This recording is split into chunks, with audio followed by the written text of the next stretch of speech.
Kyle here from All Media Reviews, Pure Reason Revolution Week, album number 2, video number 2 of the day, and album number 2. Probably should just leave this here. The big epic, the one they're most well known for, The Dark Third. So there's a lot of history with this, and this is still their most well known record. It came out, I believe it was April of 2006. After loving, kind of wearing this thing out. I was on the Pure Reason Revolution Pure Reason Revolution fans message board, which was associated with Sony. I remember that it was called PRR ambassadors, and they were fanatics. There were a lot of people who were bigger into them than me, but they were collecting everything, all the 7-inch singles and the CD singles and stuff like that. But it came out that in England, in the UK or in Europe maybe, this one in April 2006. Then it was released later in the U.S. because they were signed to Sony.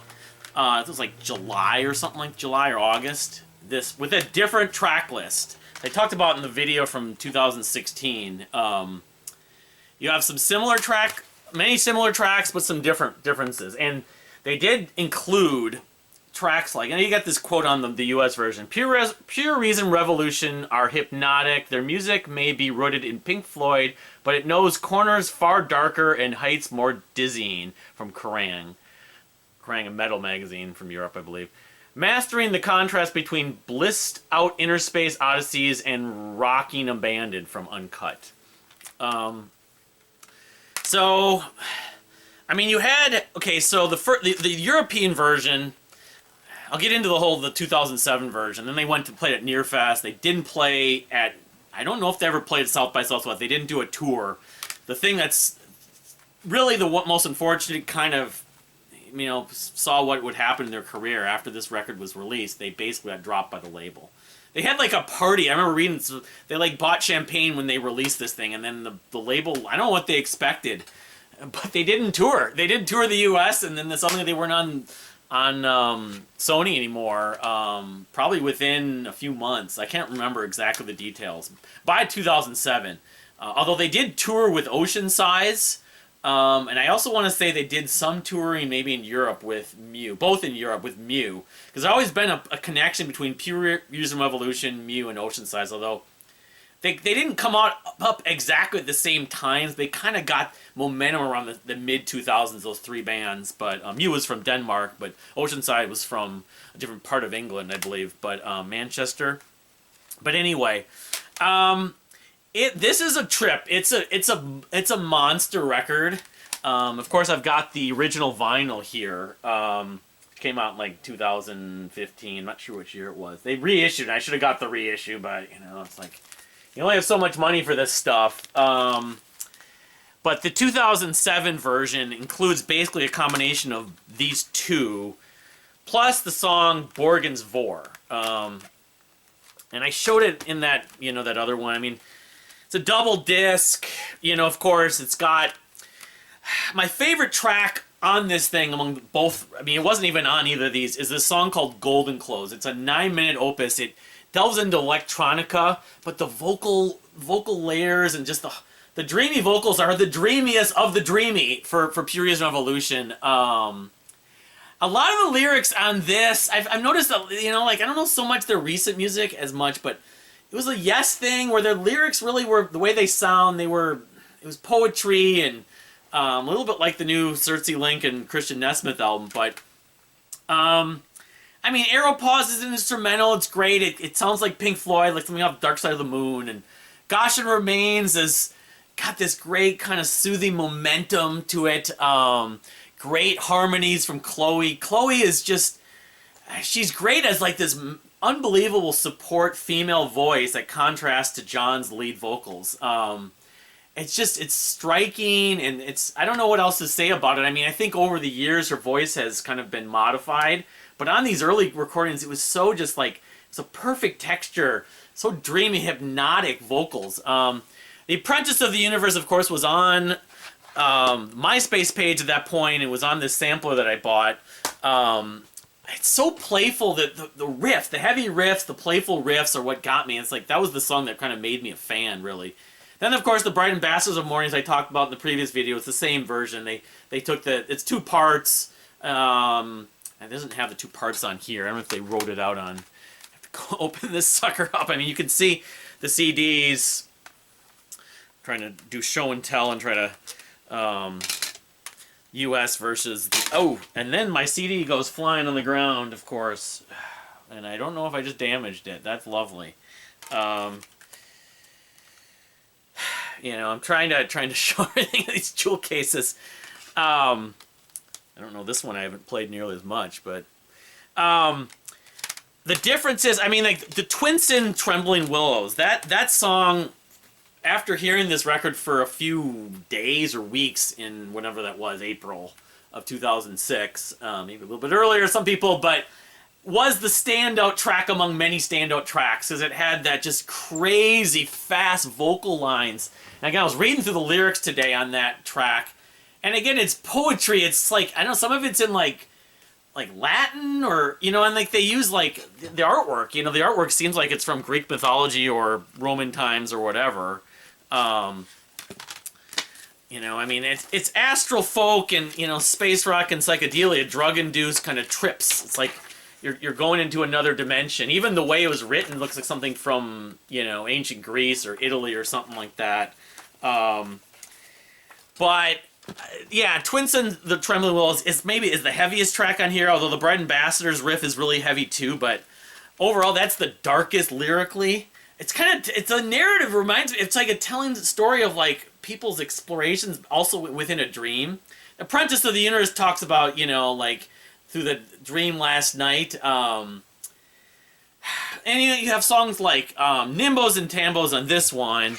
This one has The Exact Color, which is like a beautiful ballad, somewhat led by piano at points, but it's slower, it's melancholy. Then you have Voices in Winter, which, again, I don't memorize. I don't think it's on... Yeah, it is on both. Voices in Winter is very symphonic, and it talks about a trip, kind of. Like a lot of these are like voyage, or like one large voyage and little segments.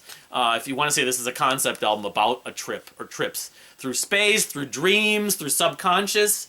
But then you have Bullets Domine, like The Exact Color, is driven by... It's like almost a gothic thing. It's the keyboards, it's like very enchanting and kind of mid-tempo. Bullets Domine. I love the way it kind of builds in the outro. The riffs get kind of heavier. Do do do do do do do do. You hear string sections. I don't know if those are done on a computer or if they actually had strings, like on Voices in Winter and on Bullets Domine. But the string arrangements are great. And then you have, of course, he tried to show them magic in The Ambassador's Return. It's like, the Ambassador's from planet Earth to some other planet? I'm not sure. But that echoes the Bright Ambassadors of Morning theme, as I mentioned in the last video. But I got to mention the song Nimbos and Tambos on here, too. It's another huge highlight. Of course, that stuff was all included on the 2007 version of The Dark Third. Nimbos and Tambos is super catchy. Even again, the lyrics are kind of nonsensical, but I was just, you know, I've never spent a lot of time reading the lyrics.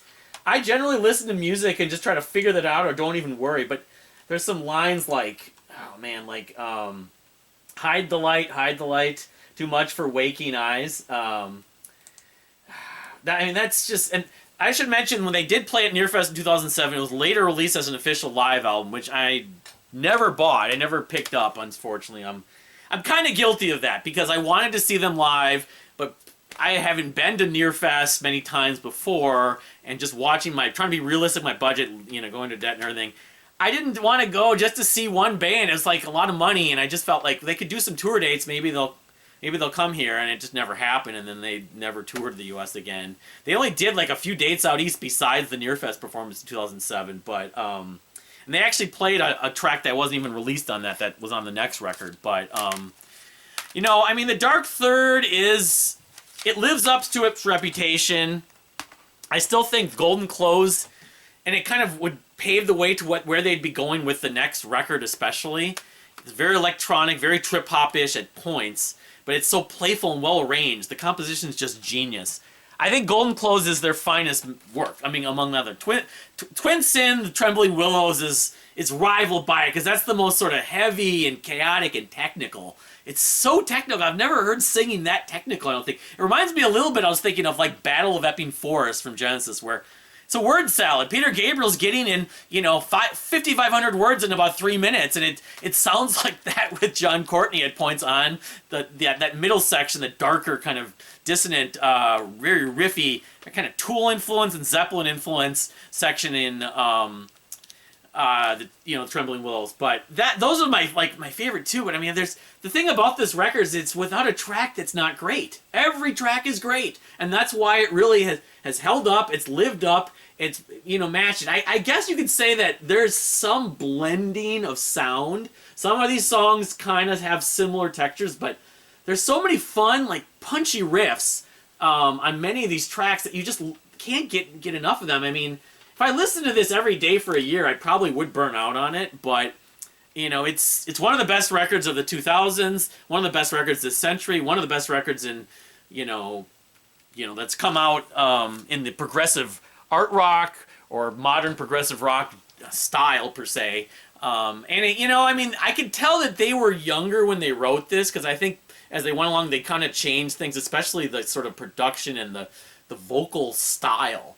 But I think there's a inherent, unavoidable charm to the way they kind of compose these vocal lines that sound so good together, even though the lyrics you don't really understand really what they're kind of painting a collage, but it's not it's not comprehensible from a standpoint. You got to use your imagination, but a lot of great progressive rock does that. It's like, just listen, whatever the words you hear, how they sound from the singers. I mean, the vocal harmonies are so lush and dreamy. It's like dream rock, really. At times it's a dreamy Pink Floyd, you could say. About dreams, about subconscious, about where did we come from, this trip, this fictional trip. Some of it's sort of biblical, or reminds me of ancient Greece. I don't know, there's a lot really they packed into this. I guess you could say it was hard to follow that up. A lot of bands, when they put out a really impressive, enjoyed, loved debut album, with the Dark Third. The Dark Third, I think, is referencing like the ship or something. I don't know. I always thought it was, but it's hard to follow it up. And I am a fan of all the records, but push come to shove, this is my favorite record still. I guess I could open up the vinyl if I've ever done that.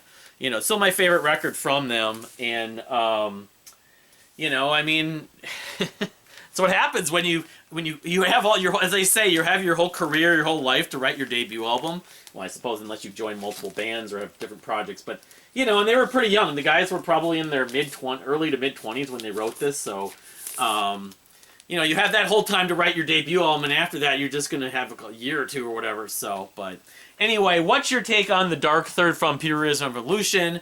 What's your favorite version? I mean, you could say, well, obviously, because it's this version, because this has everything, including Golden Clothes and Borgen's Vor, which is also very ambient and kind of danceable. It's, but it's just it's one of those records where it's like it still holds up to me, as I've said multiple times in this review. So, thank you for watching. We'll go on to the third review tomorrow, third and fourth, if I can do that, which would be Amor Vincent Omni, which came out in 2009, and Hammer and Anvil, which came out in 2010. But again, thank you for watching, and we'll see you next time.